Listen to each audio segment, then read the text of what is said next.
B. It's good to see you guys. Boy, I've got a treat for you today, that's for sure. I hope everybody's doing okay out in the web world, living on a cloud, living on a mountain, living in a big city, living on a farm. You guys are everywhere. Say hi. You can use the comments and chime in. The cuckoo clock tells me time to get started. Oh, Tumakakori,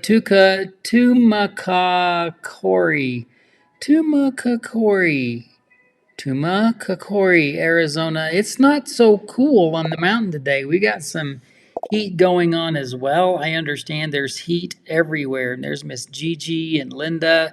A lot of you guys popping in for the interview that I'm going to have today. I'm very excited about.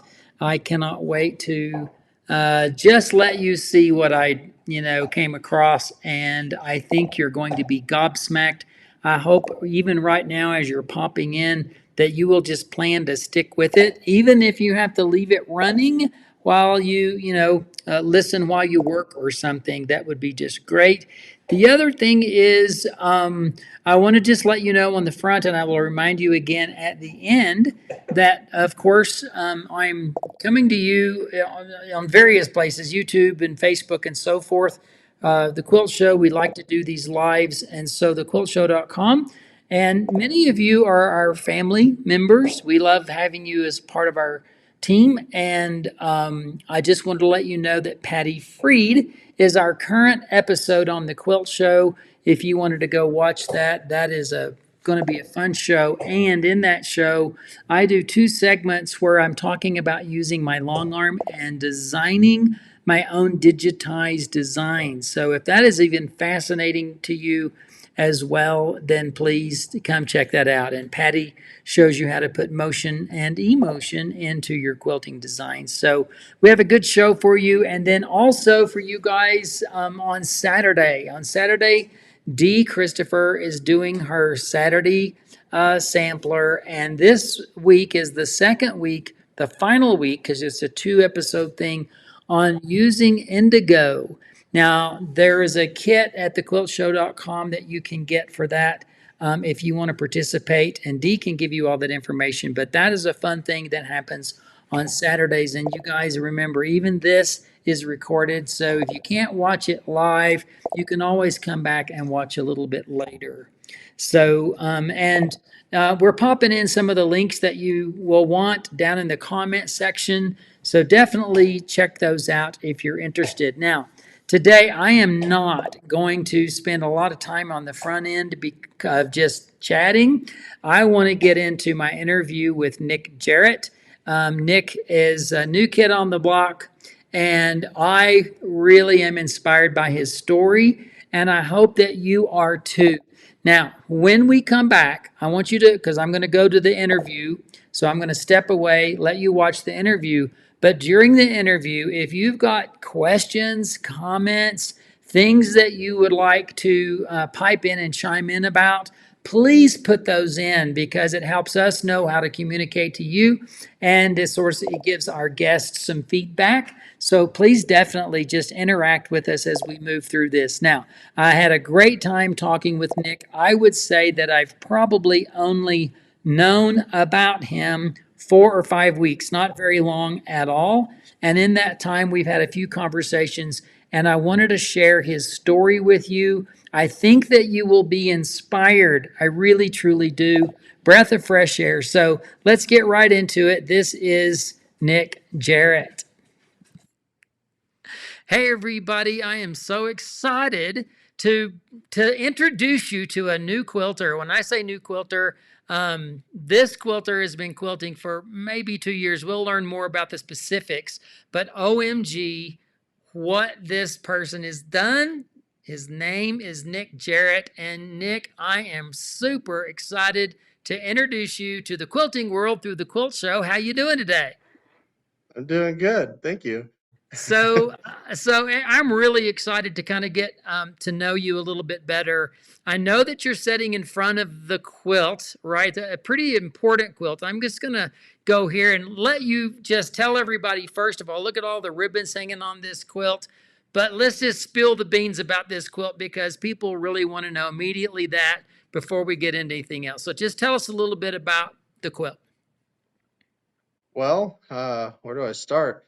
Uh, I mean, this is kind of my first time getting into quilting, and I figured go big or go home. And so I mean, I like to just dive right in the deep end, and for me, it helps me learn and figure out obstacles as I go.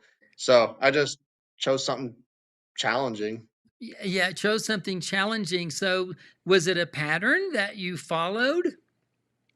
So it actually started out with just the star, the Lone Star. I found it in a quilt book. I sifted through that and found the hardest or what I thought would look like the hardest pattern. And I saw that Lone Star. I was like, that's really cool. I love it. I love the colors. I like the way they kind of almost they messed my eyes a little bit in the middle, and I like that. So I was like, I got to make this. So I I think made it's it. I think it's great, but you made that, but the truth is, cutting to the chase, you designed this whole quilt. You Yes. designed each of the borders, you made things fit. We're going to go through that process. But how many quilts did you make before this one? I made a very quick quilt top. It was just a kind of like a sample just to get to know my machine. And I just kind of made it for my daughter. I figured it'd be a And fun little quick project. And we've got a picture of that as just kind of learning how to sew on the machine. But the truth is, this is your first quilt, right? this is, yeah, So I'll tell you what I want to do. I want to get into to getting to know you just a little bit. So let me jump over to these slides right here and just give us a little bit of who are these wonderful people, that is my wonderful wife and our daughter, Anne Berlin and Caitlin. Or Caitlin is my wife. right? But yeah, they're my support, and I couldn't have done this without them. That's really, really great, Nick. So how long have y'all been married? We've been together 8, married for 4 now, Okay, 2020. Yeah, so 2020. And how old is Anne Berlin right now? she is currently 18 months. Oh my gosh. She's got to be so much fun. Oh yeah, she's fun. She's she's a blast. And she's in the quilt studio with you a lot. Yeah, she keeps me on my toes trying to do this and watch a kid at the same time. So That's it, great. And here she is. And this is the quilt that you were telling us about. This was kind of just practicing sewing seams and cutting it yep, apart. She loves yep, this quilt, I assume. she does. And I also on that quilt played for the very first time. I played with free motion with a hopping foot on my domestic sewing machine around that purple border. That Okay. was that was fun. It's crazy as we, go through the quilting journey. There's so many things to learn, so many steps. Mhm. And in my conversations with you prior to the day, I'm really impressed with your vocabulary.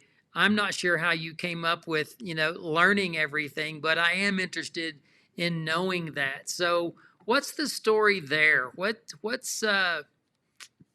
got you what's got you Well, where you are? well, if I want to get into the a hobby, I got to learn to speak the language. And going to the quilt shop, I go to Chicks and Rooster here in Southern Oregon all the time, and these ladies, they've helped me figure out all the vocabulary. And I just kind of absorb. If somebody says something, what's that? And then they explain it or say, oh, okay, cool. And just plug it in my head, and So you know. is this mostly conversations then you have at the quilt shop, or do you belong to a guild now? Tell me how that journey's going. It's just kind of conversations I have at the quilt shop, and just I find everything online, or I just there's really no one specific source where I get everything from. I just go through everything and try to absorb as much as I can to help myself understand better how everything works. So How it, how do you find those relationships in the shop? Have you felt welcomed? Do you feel there are people taking you under their wing? Because that's what happened to me. How do you feel about that? well, I mean, the ladies here absolutely love me, and I love them back.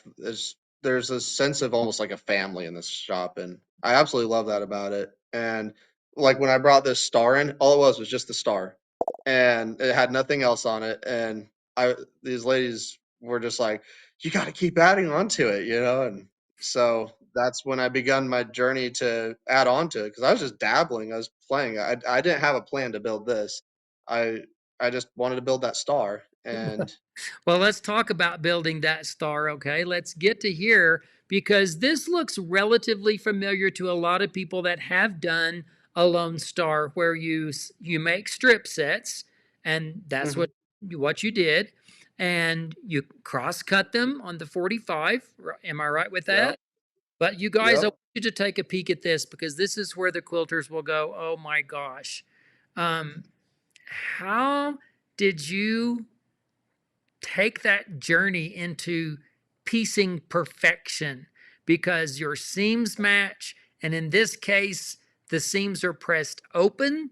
Was that part of a tutorial that you saw? Just give me some lowdown on that. Honestly, like all the videos I watched said press to the dark side or whatever, and I I didn't like the way when you press to one side it would hump up a little bit. I liked when you press it open, it would lay perfectly flat. And for me that I feel like to me it helped align things better and Was I that was a little was that a self-discovery on your part, or was did somebody hint at it, or had you? I'm trying to get into your brain because you have really skyrocketed from 0 to 60 in 1 second. well, the pressing the seams open, that was kind of my own self-discovery. I did hear people mention it, but they're like, "Oh, no, not good," you know? People are worried that if I quilt it, that'll break the seams, and, I was a little worried about that too, but when I quilted it, I just quilted shy of the line so I wouldn't break those. Well, your quilt is beautifully quilted, and we'll see that in a minute. And when you quilt as heavily and densely as you do, trust me, you're not going to be breaking any seams on this quilt. Yeah, that's So, kinda what I figured. so here's that star, you guys. And so, Nick, this is what I'm loving about this is that you didn't just put the typical 4 triangles and 4 squares in those open areas around that star, but you ended up doing this gold secondary star. So tell us about that. Where did that idea come from? Well, I saw a picture of a star like this online, and to me, the star just seemed square, and it seemed like it needed something else to it. So I figured, well, if I had another star behind it that kind of gave it a little bit of like a sense of light and like it's shining, and so I wanted to put those points on there. So I kind of just threw.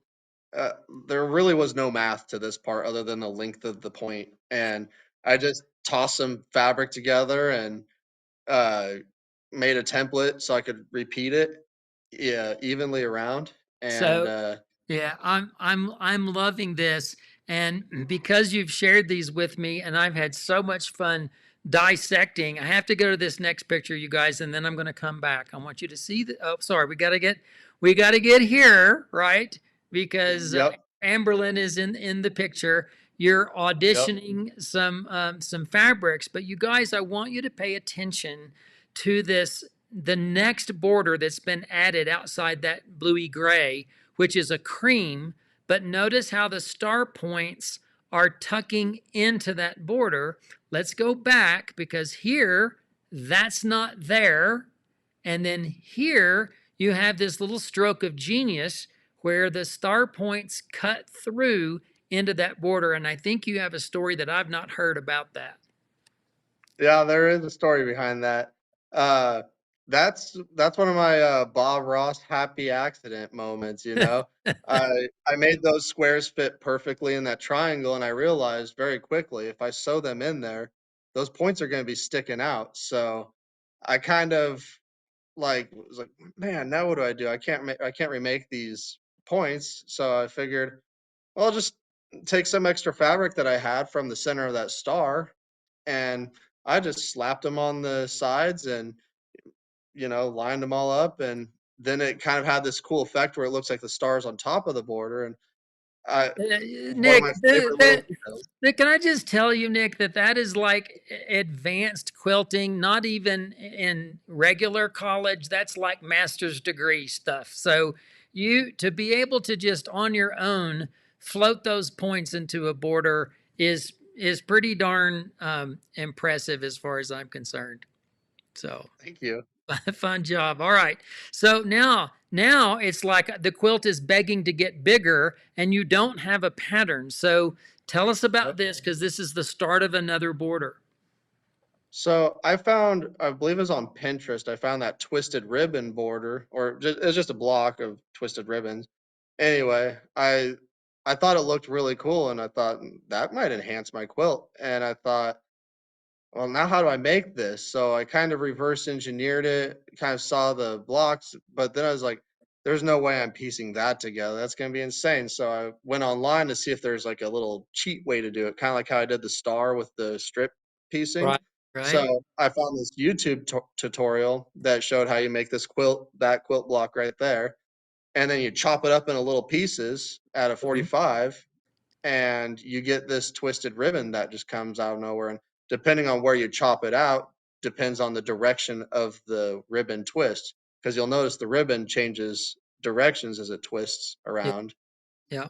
That's very, very cool. So you made those, and those got added on to that border, and that's what we see here. And now a lot of people that know quilting are going to say, well, how did you know to do the math for that? Because if you look way up in the upper right corner, we can see how that corner is going to turn. You can look at that corner, you guys, a little bit later, but how did you know to make this fit now? Because that's another thing that typical beginners wouldn't know how to do. Um, so what I wanted was I wanted it to come out to 60 inches square, to the edge of that coffee looking border. Right. So uh, I honestly, I just mathed it out. I figured out how big of a border I need. Uh, wow, this is about a year ago. It's been a minute. But yeah, I just basically I just did the math to figure out what I need to do to center that that chain border or But the twisted ribbon border. does that relate to this? I'm going to call it a coping strip. Does that relate to Yeah. this? Because that is what you added to get them to fit because your given was the twisted ribbon and you had to then add to the quilt to get to the math where you wanted. That's again, that is master class quilting. That is not quilting 101. So I'm a little impressed with that, Nick. It's really great. Now we've got to do another border because one's not enough. Yep. So I saw a chain link border online, and I thought that'd be really cool. What if I made it into a gradient going from like white to blue with like, and I figured I want to keep that gold in there, so I put the gold in the center on the ends, and I came up with this. I figured out how simple this whole border was. It looks complex, but it's literally just two blocks. So I figured out, the sizes I need to get that border to be exactly 60 inches to match my panel. Right. And I came out with that. And And then right in this photo, I'm playing with a star because I thought, oh, you know what? Stars in the corners might be kind of cool, kind of tie into that star a little bit, bring some brown to the outside. And uh, but this went by the wayside. It said no thank you and you changed your yeah, mind, right? And I yeah, want that's I just didn't like how the chain links just ended into a right. star. I didn't Right. like that. So So I, here are those four borders, and you guys, the treatment that you did here again, it's master class stuff. There's the quilt on the wall. I also think that that little skinny black that you added in here, which may have helped you with the math, but it adds such a great break in those Yep. borders. But look what's going on here, you guys. It's like Celtic knots in the corner. And I'm going to jump to this picture where we can see more of that. So talk about this. So, like the picture before where it shows the borders right up against the star, it felt really crowded. And like you said, it really broke it up. And I think I felt like I just needed to space them out a little bit and kind of give them their own little, show them off. I got them floating out there, and I figured, you know what? I need that little tiny line. I think that would kind of really just enhance it. And I was like, what if I turn that line into the binding? So I kind of just I just drew it all on paper, and I came up with this really cool design. And I thought it was amazing, but it had these empty corners, and but the design tied into the binding, and I absolutely loved that. So Yeah. yeah, Well, let me jump forward here because we're going to get to the full quilt, and those corners are a big deal. Right now, they're empty, right? But yes, this is how you're going about quilting. Now, other than the quilt that you did for Anberlin, this is your first quilted experience, and you're doing this yes. where? How are you? Do you have a long arm? Are you on your domestic? What are you doing? So I used the long arm at Chicks and a Rooster, and it was my first time on a long arm. I have a friend. Her name is Kat. She lives out, where I originally grew up in Glide, and she was like, "Do you want to practice on my long arm for a minute and get a feel for it? I'll teach you some stuff." And so I drove out to her house, and uh, I just took her long arm for a quick little spin, and I was like, "This is easy." And I did a feather. My first thing was a feather, and it turned out Nobody, really nobody in good. their right mind says this is easy. Okay, nobody goes, "This is my first quilt and it's easy." The fear and trepidation that quilters go through, even after years of being quilters, on how am I going to quilt my quilt? I can guarantee you, easy is not the word that comes to mind to most people. Yeah. So you did a great job on this, absolutely. And I want everybody to just look at this finished quilt. This is this is called Supernova, and basically all original design, just exploring and experimenting with various techniques that you were able to explore online and just, drafting things out yourself. We are going to get into those corners, but I want everybody to see the quilting on this, and you can see this amazing quilting that Nick has done on this quilt. It's beautiful. It's really, really beautiful. And now let's talk about those corners, okay? So the corners, I was like looking at this empty space, thinking, you know what? They would look good rounded off. Maybe. So I went online, looked at rounded corners, couldn't really find much. And I came across these Dresden plates that you usually applique onto a quilt. And I was like, that's kind of cool. I like that. Well, what if I could put those in the corners?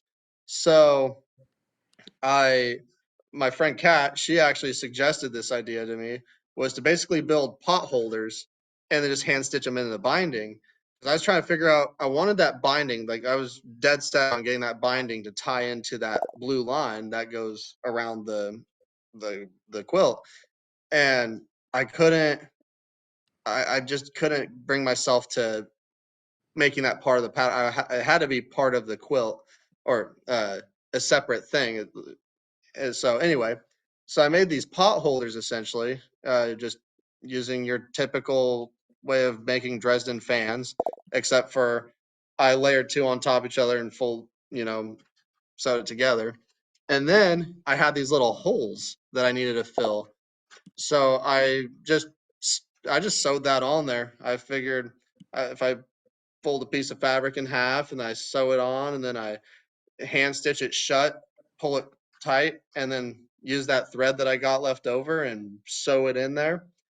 I thought that would be it worked, and it did work on the very first one I tried, and I was absolutely in love with it. So Yeah, went forward it's and put it's the rest back to on it. the whole what would happen if thing, and most people won't even take the time to figure out what would happen if, but you did, and it Yeah. worked, and it looks really, really great on the quilt. And then, of course, you did all the right stuff all the way down to the label. Yep.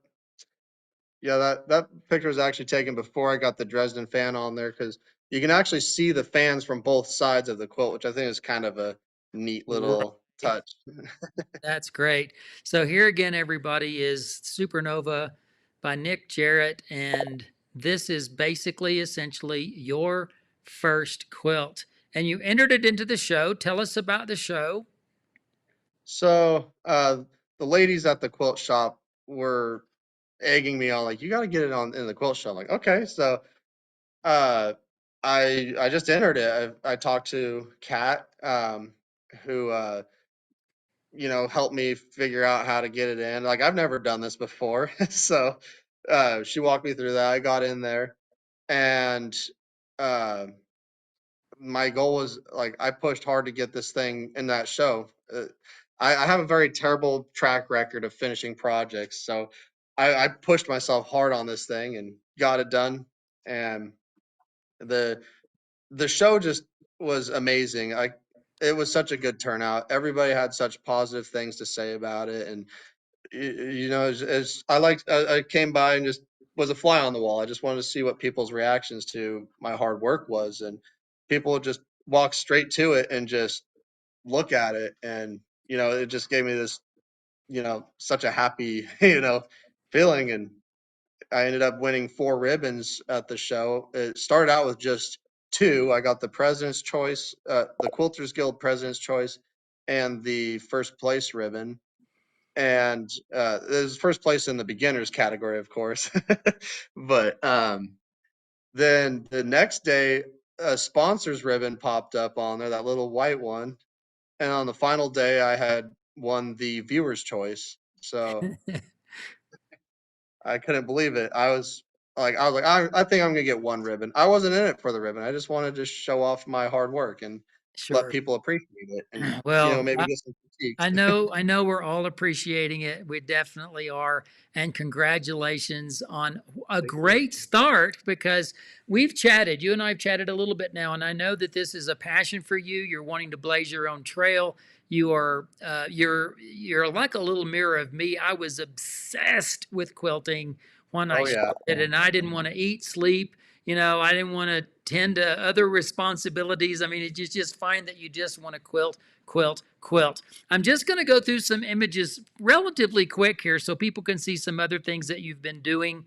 This is a stocking, right, for Christmas? Yeah. So we needed stockings for Christmas this year, and I looked at the cheap Walmart ones that we had. And I was like, ugh, I'm gonna make some. So I came up with my own design, put them together. I did steal some ideas from YouTube and whatnot, but uh, and I also want to try something new on it because that's my thing. Is I always want to try something new each time I do Well, a project. and trying new on And this is how you used a decorative stitch to do your applique, and it looks great. yep, yep, that was my very first time appliquing, was that A, and then I did the other 3 letters or other 2 letters, and That's great. Well, those will be treasures for years to come, most definitely.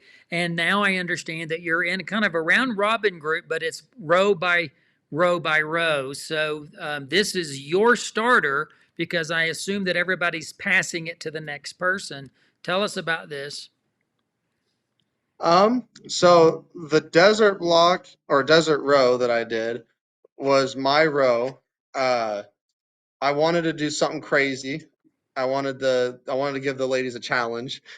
So what I did is I created this paper piece block, which I started out by drawing it out on a piece of paper, and then I broke it into different little lines, um, kind of using the paper piece method, and then I subdivided everything into the orders, and just so it wouldn't fry my brain trying to think about it, I labeled everything by the order of the part with the color referenced as a no as a letter, and then I had the block and the order I want to make the block labeled. So I had a very strict filing system of how I wanted to make it in what order.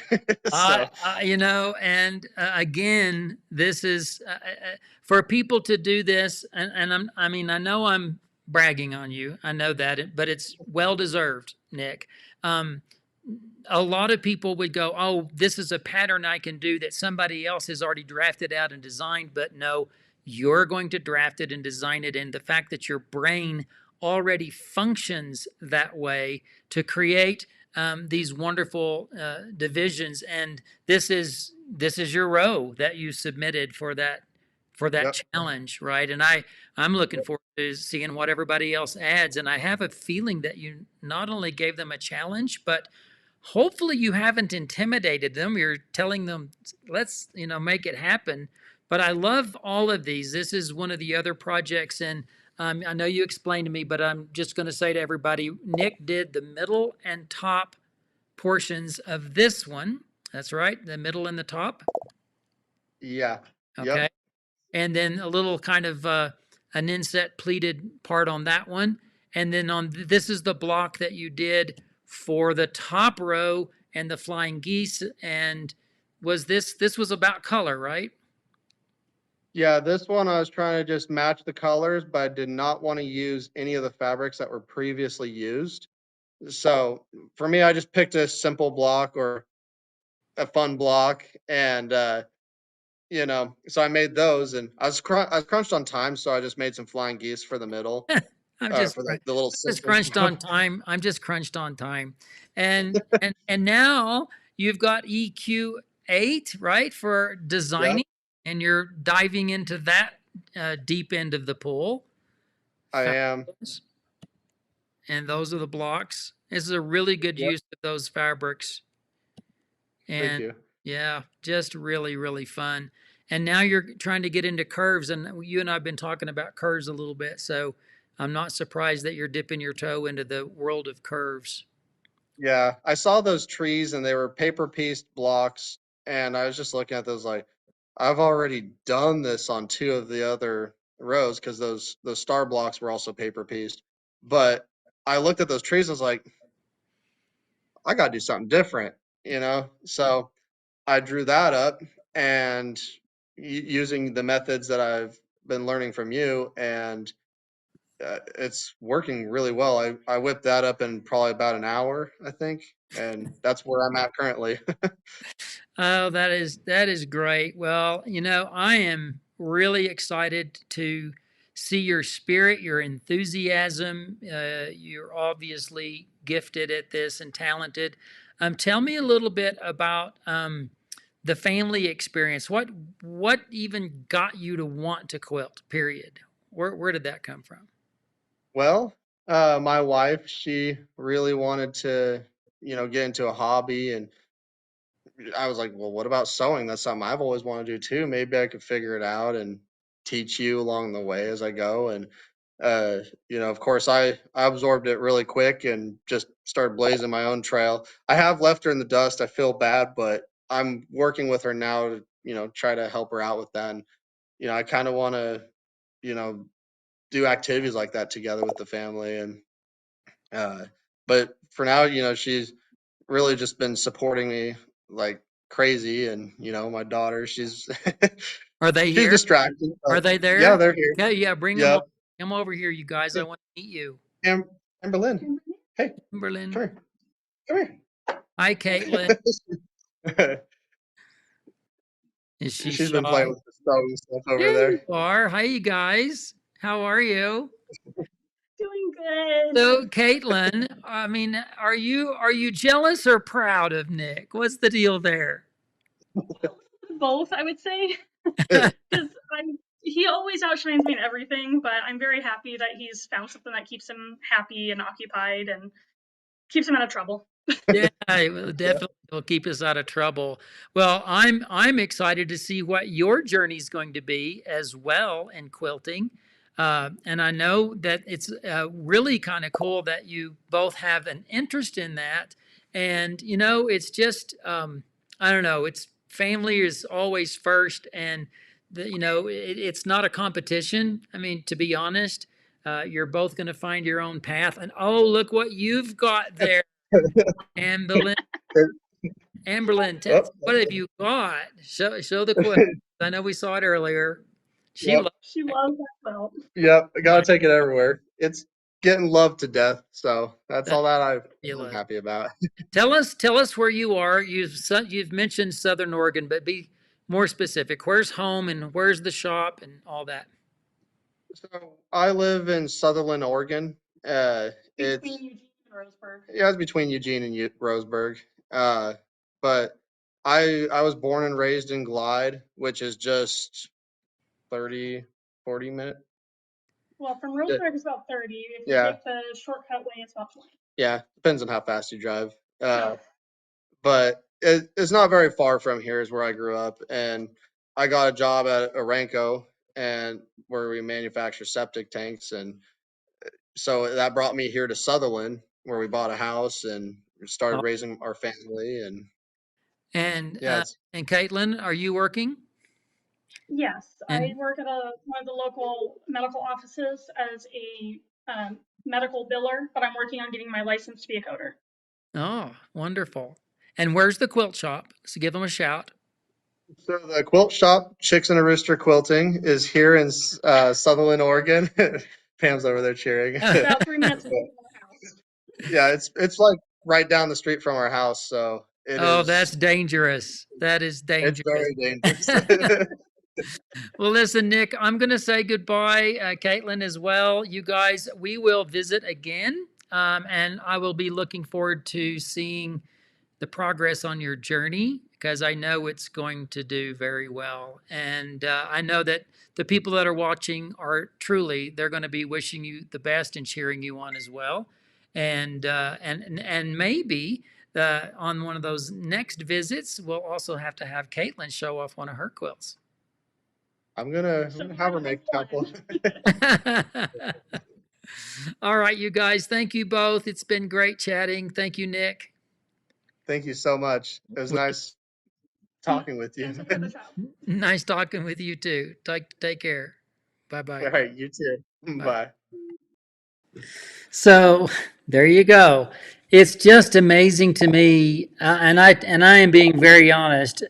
He is such a new quilter that his knowledge, his vocabulary, his technical skills, and not just one trick pony. We're talking, design. We're talking, paper piecing, doing the math. Just everything is pretty amazing. And Nick, it has really been a joy to chat with you and watch your passion. Nick would love, honestly, he would love quilting to become his career. He's that passionate about it. And so I truly wish you all the best. And I know that the quilting community would love to connect with you. Now, you guys, just if you're on Facebook right now, go to his page and start following it. It's a brand new page. It is facebook.com, that's easy, slash Nick Jarrett.75.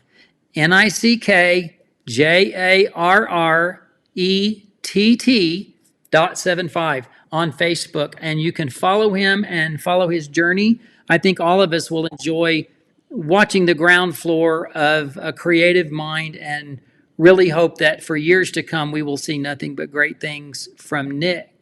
So, somebody said, what's his background? I will tell you the only thing I know about Nick's background right now is he was raised in Oregon and currently holds a job for a company that manufactures septic tanks. And he is obviously passionate about what he's doing.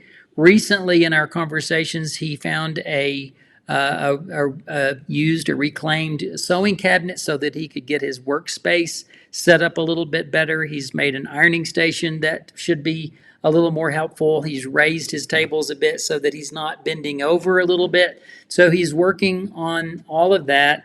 And just recently, I guess today even, we had a quick text exchange about doing his row by row and challenge groups things, and he really loves participating in that because they have given him the opportunity to do little bite-sized things, explore. You guys, I think being a part of a small group and doing something like that is very helpful because it's not daunting. And yet, on the flip side of that coin, he wants to focus his time and energy on his next, latest, greatest quilt, which I think is brewing inside of his head. So you guys head over to facebook.com/nickjarrett.75. Follow him and get involved in doing that. Caitlin, I'm going to just look at you for a second and say, keep doing what you're doing. We all need support and love, and you obviously give Nick that, and I have no doubt that he returns that. And of course, Anne Berlin is a joy for you both. I don't know if there's more to come, but what a beautiful family you are, and I'm very honored to have gotten to be acquainted with you. Wishing all the best.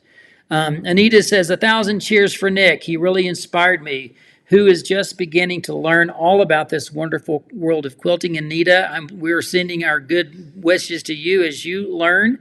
Linda has said, what a great encouragement to those of us who need to move forward. His brain works in ways that I wish I had the talent to do. Cynthia said, thank you. Thank you for sharing. And so it's really fun to see all these comments. Deb, how amazing, Nick. It's great to see your vision and your creation. You guys go and leave him a comment on his page, and I will have him back as a follow-up guest just to see how things are going in the future. Don't know how soon that will happen, but definitely we want to pay attention to Nick. 29 years old, never quilted, never sewed before, and he finished the Supernova quilt in April this year, just 6-8 weeks ago. So that's been an amazing journey for him, and I know you're excited about it too. I want to remind you that Patty Freed is our guest on the Quilt Show this right now, currently our latest show. Go check that out. I'm doing 2 segments on digitizing on a long arm, and my journey on that's kind of fun to watch. If you're not a member of the Quilt Show, it's, goodness gracious, $49 for the whole year. I mean, just think how few coffees you'd have to give up just to have an entire year membership and access to over 400 shows. So we would invite you to join us on the Quilt Show if you're not part of our family. And then on Saturday, Dee's Sampler, Saturday Sampler, we'll be doing the final segment on indigo. If you've not checked that out, it's just 2 segments. So last Saturday, this Saturday, those are always available to watch, and we would encourage you to go to the Quilt Show if you want to get an indigo kit, indigo dye painting kit to do this. You can find that at thequiltshow.com. And I believe Alex Anderson will be coming to you next Monday morning as well, so that you can visit with her. She's constantly doing some wonderful projects and giving us a lot of wonderful information. Thank you for spending your time with me today and getting to know Nick. And if you've got any more questions, just what show did he enter? It was a local show in Oregon. I do not know the name of the show, I'll have to say. He could tell us that, but it was in the state of Oregon. Anita says, 1,000 cheers for Nick. He really inspired me. I already said that one. Thank you. The digitizing, Gigi, digitizing, gave her the wants. That's regarding my show on the Quilt Show. That's really fun. All right, so Douglas County. Nick says it was the Douglas County Quilt Show. So I guess that's where it is. Thank you for saying that.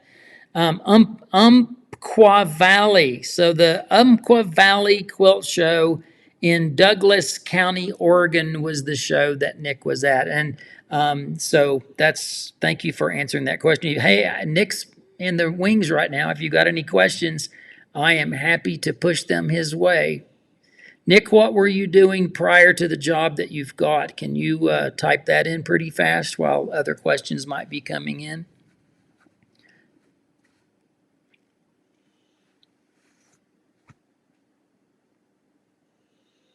I think about Nick's desert panel and the complexity of that, and just to understand how to break those designs down and divide them up into a paper piecing.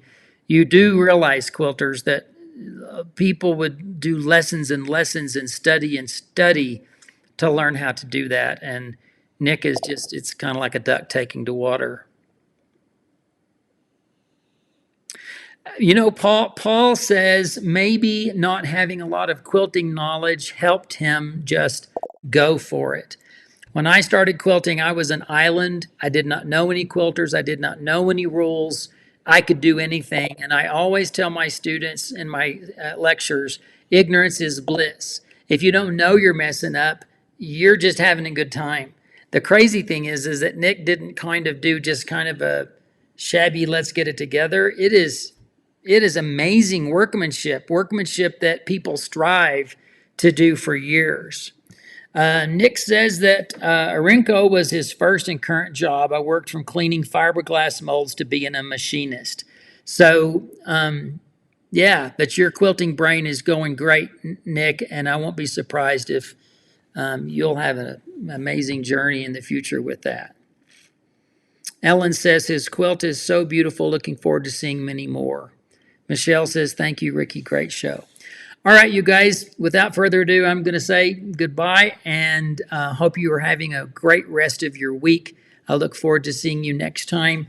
The next live with the Quilt Show will be D. Christopher on Saturday, followed by Alex Anderson next Monday. You guys take care.